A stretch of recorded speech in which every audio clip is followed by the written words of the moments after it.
नमस्कार, स्वागत है आपका वी टाइम न्यूज पर और आपके साथ मैं हूं पहली चौहान। बढ़ते हैं खबरों की ओर। आज भारतीय जनता पार्टी के उम्मीदवार गिरिराज सिंह के समर्थन में देश के गृह मंत्री अमित शाह का बेगूसराय जीडी कॉलेज में रैली सभा का आयोजन किया गया। बेगूसराय में सोमवार को जीडी कॉलेज में एक चुनावी सभा में हुंकार भरे। अपने संबोधन में उन्होंने जहां एक तरफ नरेंद्र मोदी के कार्यों की उपलब्धि गिनाई, वहीं एक लालू, सोनिया, तेजस्वी, केजरीवाल सहित अन्य विपक्षी नेता पर भी हमला बोला।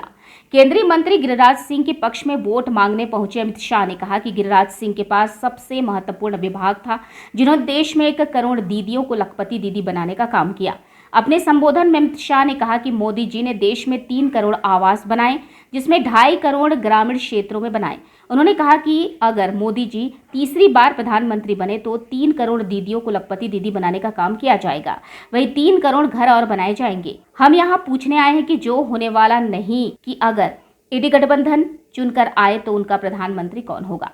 उन्होंने कहा कि एक पत्रकार ने जब यह सवाल किया कि बोला गया कि लालू यादव, ममता दीदी, केजरीवाल आदि सब बारी बारी एक साथ प्रधानमंत्री बनेंगे, क्या देश ऐसे चलता है क्या?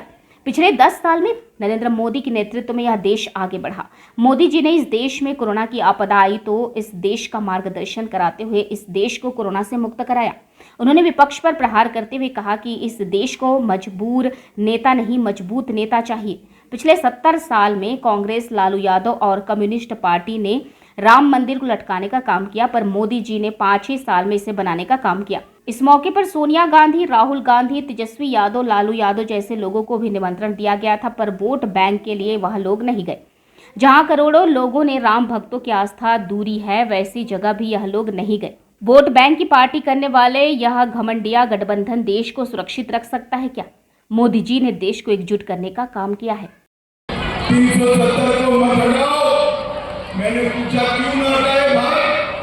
उन्होंने कहा कश्मीर में खून की नदियां बही। भाई और बहनों, आज मैं इस दिनकर जी की भूमि पर राहुल बाबा को कहने आया हूँ, राहुल बाबा 5 साल हो गया, खून की नदियां छोड़ो, किसी की कंकर चलाने की हिम्मत नहीं है। कंकर चलाने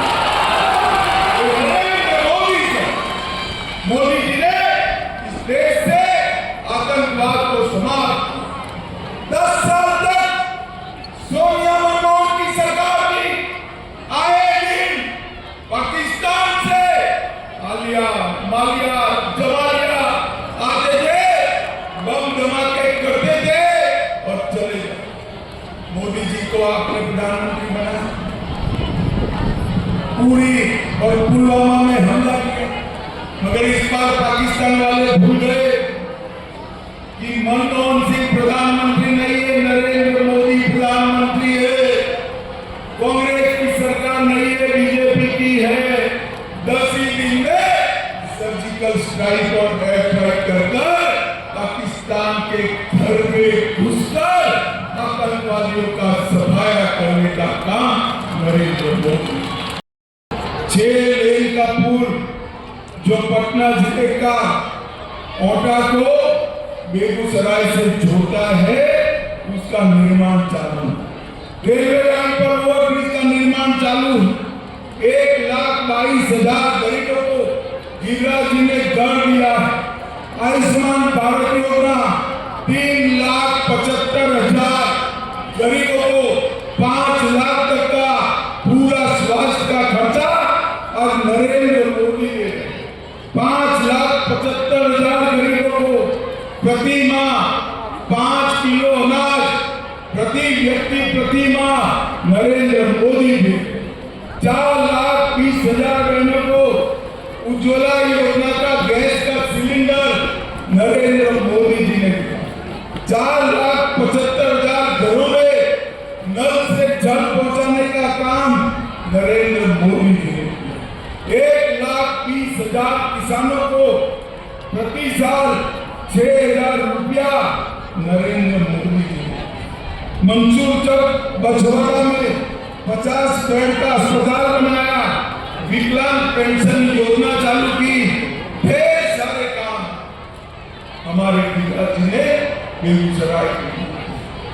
मोदी जी को तीसरी बार प्रधानमंत्री बनाओ और 3 करोड़ आवास बनाओ।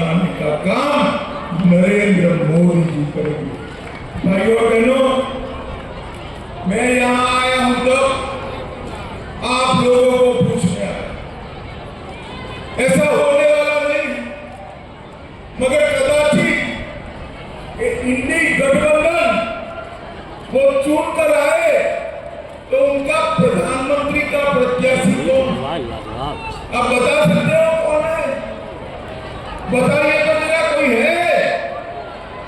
आज एक पत्रकार ने बड़े नेता को पूछा कि भैया ममता जी, स्टालिन जी, उद्धव जी, अरविंद केजरीवाल सब बारी बारी एक साथ करें। भाइयों बहनों, देश ऐसे चल रहा है। 30 साल तक ये देश में अस्थिरता देखी है। 10 साल से नरेंद्र मोदी का मजबूत नेतृत्व में एक देश आगे बढ़ा है। वी टाइम न्यूज के लिए बिहार बेगूसराय से नबी आलम की रिपोर्ट।